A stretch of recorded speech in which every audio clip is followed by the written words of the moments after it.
My name is Sarah, and today's book review is on Fury by Rachel Vincent, third and final book to the Menagerie series. I've been waiting for this book for so long, y'all have no idea. Now, time for non-spoilers! I give this book a 3 out of 5 stars. Yes, I just said I've been waiting for this book for so long. Finally got it. I read it. It's like, it could have been more.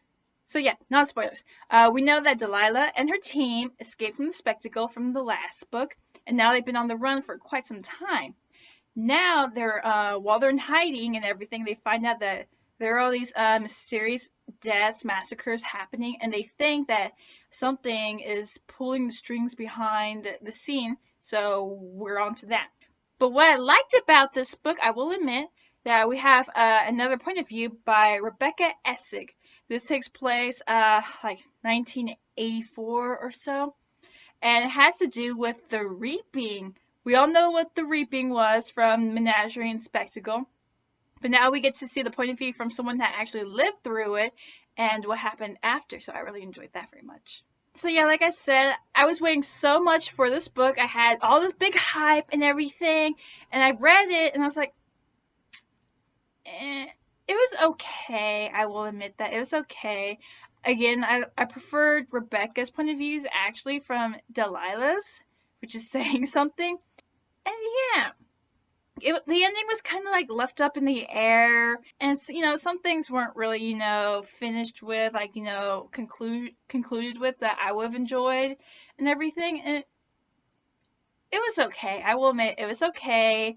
It's like, say, a nice little fluff ending for this series. I loved the first book. The second book I liked, even though it felt like a little repeat of the first one, but this one, if y'all like this series, read it and you'll get a nice little fluff ending too. That's all I can say. And that's as far as I can get into non-spoilers, so yeah. 3 out of 5 stars. Fury by Rachel Vincent. Final book in the Menagerie series. Bye, non-spoilers. Spoilers.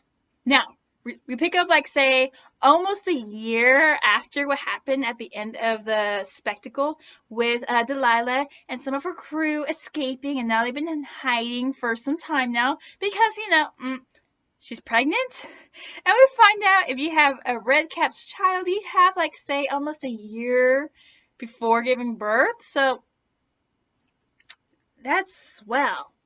Then we find out that things aren't going so well in the world of humans because there's a bunch of massacres going on. For example, we have like a teacher that poisons her students. We have an officer that just goes into a mall and starts shooting up the place, and everyone's blaming the cryptids. Of course they would. These poor innocent people / creatures that had nothing to do with the reaping, because everyone believes it has a tie into the reaping, which is like creepy. Now, Lenore, the siren, Delilah, and I think she was the cheetah shifter, Xenia. Yes, I think I got her name right. They're the only chicks that can go into town because they kind of look more human, so they're able to get access to like free Wi-Fi and everything, and they've been keeping up with all these events. Well, they find out that the callers that Vanderkamp had, that was X-Nay, so we're good on that. But we're also trying to figure out where the other Menagerie people are. Again, what I didn't like is that, we didn't get like any, closure or anything, because we got like this brief mention of Kevin, Lenore's husband, and the other 2 humans that were working with the Menagerie, that they were now going to court and everything to be sentenced.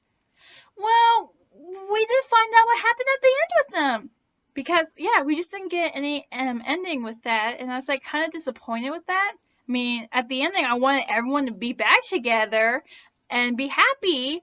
And maybe the world where cryptids were finally accepted, because they were kind of accepted in the past. I will get to that. So yeah, basically that's one of the things I didn't like in this book. And why I didn't also like that much is that they were mostly hiding in this abandoned cabin. Of course, Delilah was pregnant, so they were waiting for that, and they were trying to figure out how to rescue their friends and everything.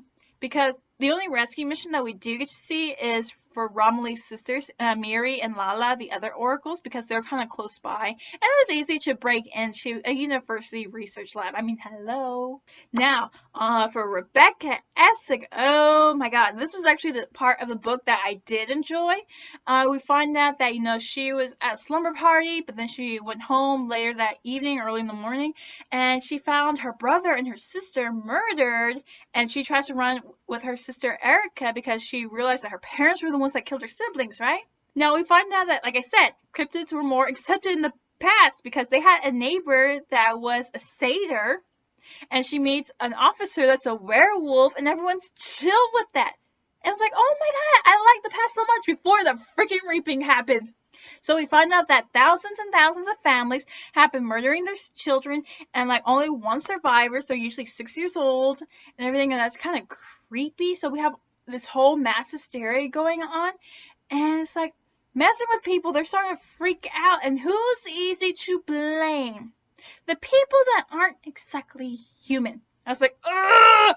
But what was even creepier was that, the parents were saying they didn't remember anything, blah, blah, blah. So when Rebecca is with her sister Erica at her grandparents' house, the cops arrest Erica. And we start finding out that the police have been arresting all the children that survived, like the 6-year-olds, the ones born in 1980. All of them were born in the year 1980. And it's like, they're the surrogates, the ones that are like, I believe that they might have been like a type of fae in a way. That's what we think. And they were controlling their parents. Their parents to kill their families and everything. So that might have like a massive psychological effect to the future, which, hello, the cryptids lost all their rights and I was freaking out. And I was like, I was really sad.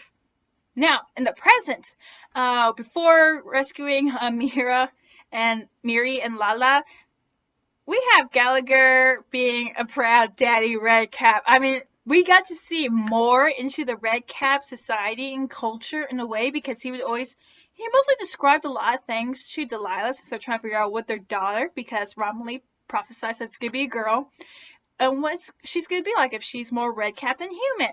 And it's like, I know this is a warring fae species and everything, but just how he described it just made me giggle. It's like, he said that they would make the toys out of the bones of their victims for their children and everything. And how when he would make the red cap for his daughter, how it would be like a great honor for the mother to accept him as the father and everything, because you don't have to accept him. And how he used to be so proud of her when she does her first kill and everything. I know it's weird, but just how Gallagher described everything, I loved him. I loved him so much I couldn't be angry with him. And weird things are happening because Delilah, she kills a couple of people that the Furia wants. Then their faces change into like similar faces. Like kind of creepy because she had a sleepwalk thing where she went and killed someone in the woods and no one knew what happened. And then Gallagher found the creeper from the last book that made them, And while he was killing him, which was like the epic slaughter ever, another person showed up and they're drawn to Delilah and the Fury just touches them and they kill themselves. But like their face like shimmers off like it was a glamour and they kind of look similar. And when she's sleeping with Romilly one night, she accidentally sees a vision that Romilly sees and all these people, these men and women that look the same, and the Furia wants them. Okay, so whoever read the book, raise your hand if you figured out those were the surrogates immediately. Because I figured something was weird going on, especially when we met a third person at the research lab when they were rescuing Miri and Lala, and he was like compelled to her, and the same thing happened when Delilah touched him, and he did that, and his face changed back to like what the other guys looked like. I was like, the surrogates are out, because apparently they had the Vanderkamp collars, and when Delilah and Gallagher destroyed Command Central, they got loose, meaning the government kept them alive all this time. Well, a few thousand or so, everyone else was killed off, because, humans, they want to keep their enemies alive to see what to expect for another wave. Which is what they think is happening. With all these killings and everything from the people that we are supposed to trust, the humans think that a second reaping is coming. They're not off the mark on that one. Now, back to Rebecca. It's been maybe a year or two after we found out that Erica wasn't really Erica. And all the other children weren't really all the children. And now her parents are convicted to stay in jail for the rest of their lives. Rebecca does her research to figure out, because they decide that these surrogates are changelings, meaning, the Fae take your baby and place someone else in their spot. So Rebecca's been trying to figure a way out how to get her sister Erica back. Well, it kind of works. And I will admit, I had to reread this part a couple of times, and I had to go back to the first Menagerie book just to confirm. Well, Rebecca does the ceremony properly, even though she was supposed to be the mother. That's part of the rules, but the lady in the mirror is like, I'll deal with. And Rebecca tells the woman she wants her sister back. Well, the woman in the mirror said, oh, I don't have her. I gave her to another woman who wanted to get rid of her child. And Rebecca's like, okay. But the woman in the mirror is like, you know what? I'll help you out in this one. And then she drops another baby in the bathroom, and she says this: if you give this woman back her child, you can have your sister back, because her sister is being raised by another woman after Erica did all the killing. So how this ties into Delilah, which I was like, oh, after figuring it out. So Rebecca had the real Delilah, and Charity Marlowe, Delilah's mother, had Erica, the real Erica, while Rebecca's family was raising the changeling Erica. So when Rebecca went to go see Delilah's mother, because, it's been about a few years, maybe 6 or so years, since the reaping, right? And she still has this newborn baby, because things in the Fae world goes differently, so it might have been a few weeks for the baby, but it's been years for the real world. Rebecca just plans to swap the child, thinking, they're both babies, no one will know the difference. But when she sees baby Delilah, and knowing that Charity, Delilah's mother, knew, because she just had that feeling, and she sees Delilah, who's basically a toddler now, she's like, this will never work. So she keeps the real Delilah, that she names Elizabeth, as her daughter, thus leaving Delilah with Charity, meaning how the events of all of Menagerie begin. I'm like, oh my god. The one thing I hated, well, I had some disagreements with some other parts in this book, but the one thing I hated, that I saw no reason for this to happen, was Eric's. No! Major spoilers, people. Because when they went to go rescue Miri and Lala in the present, I'm guessing Romilly saw this all this time and everything. Eric's protected Miri and Lala from a security guard that couldn't take a hint. He accidentally killed him, but in the process, Eric's got shot. I was like, no, not Eric's, the soft, loving, giant Minotaur. No. What the hell were you thinking, Rachel Vincent? No, you cannot kill Eric. They deserve to live. I wanted my Disney ending, people. I will admit that. I wanted my Disney ending for this book series.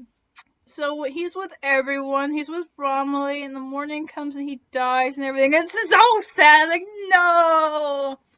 Moving on from that, we find out, thanks to Lenore, that Delilah's no longer wanted, because, you know what? The authorities have caught Delilah. Which is weird, because she's right there.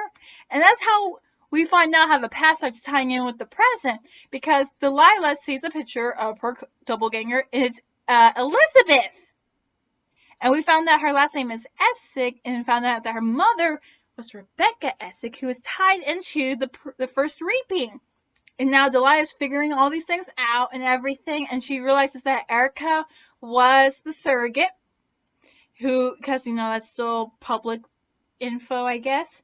And we find out that, Elizabeth was the real Delilah, and she was supposed to be Erica, and it gets really weird, especially when she does see Erica, who escaped from the facility, and she does the whole touching thing and go, oh, we find out that, face changes back and everything. Now, that's when Delilah also figures out that maybe that's why she was here with the Furia, to fix a problem that happened 30 odd years ago. The Furia is here to take care of all the surrogates. In a way, it kind of makes sense because the Furia is there for righting justice, and this was the most unjust thing that happened because look what happened to all the cryptids and everything because of a bunch of changelings. Now, Rebecca, I was like really like, oh my god, because she was Delilah's 5th grade teacher, which Delilah soon remembers after going through her mother's account and finding all these old pictures of her and everything and seeing Rebecca there. Rebecca was Delilah's 5th grade teacher because she wanted to just watch her secret sister just for that 1 year. And she met the Oracle sisters, Romilly, Miri, and Lala, because she was the teacher that took Delilah to the menagerie trip in the very first book. And one of the sisters gave her a prophecy saying that, 4 little monkeys, 2 broke their heads, 2 little monkeys, 1 will break her head. And she's like, who's the one that's going to die? Because there's 2 little monkeys left, her and Delilah. And the Oracle says, it might have been Lala. She says, you decide. So how this ends for Rebecca is her sacrificing herself to save Delilah, who would have died when she was a child by getting hit by a car. Thus enacting the sacrifice of how Furia is to come. So now Delilah's figuring out what the reason as to why she's here. That was the how. The why is to take care of the surrogates. Now, before we get to all taking care of all the surrogates, because we find out that they're being more attracted to her because another surrogate finds its way into their cabin, but Delilah takes care of that nonsense because she had the baby, and that's a major touch and go because they were in the car at the time. We have baby Alina. She's cute, adorable. Everyone loves her. Gallagher made her red cap because we find out she's more red cap, which it was kind of very fatherly moment when Delilah didn't notice that he was sitting in the room because if he sits very still, then he basically disappears. And then he said, I barely even noticed that Alina was in my arms because she was so still and silent and asleep. And he's like, she's a natural. He's like so proud with the fatherness and everything. And so he makes her red cap. It's a cute little beanie with a little flower and everything. And it's just like, oh, everyone's gonna love her and everything. The way how this book ended, I'm like, did it really have to end? I mean, because we had the Eric's thing happen, thank you very much. But then Delilah figures out that, she's gonna have to give herself all to the Furia and let her loose because her and Lenore figure a way how to attract all of the surrogates to one group because we find out, again, they're coming to her and thus all these massacres are happening in the area. And she makes it sound like a final thing. I'm like, you're not gonna die on this, are you? Especially when she makes Gallagher promise all these things about taking care of Alina. And don't kill the first boyfriend that breaks her heart. Be patient with her when she tries eyeliner. First of all, I thought of Klaus saying he would compel any boy that broke Hope's heart into priesthood. I was like, oh.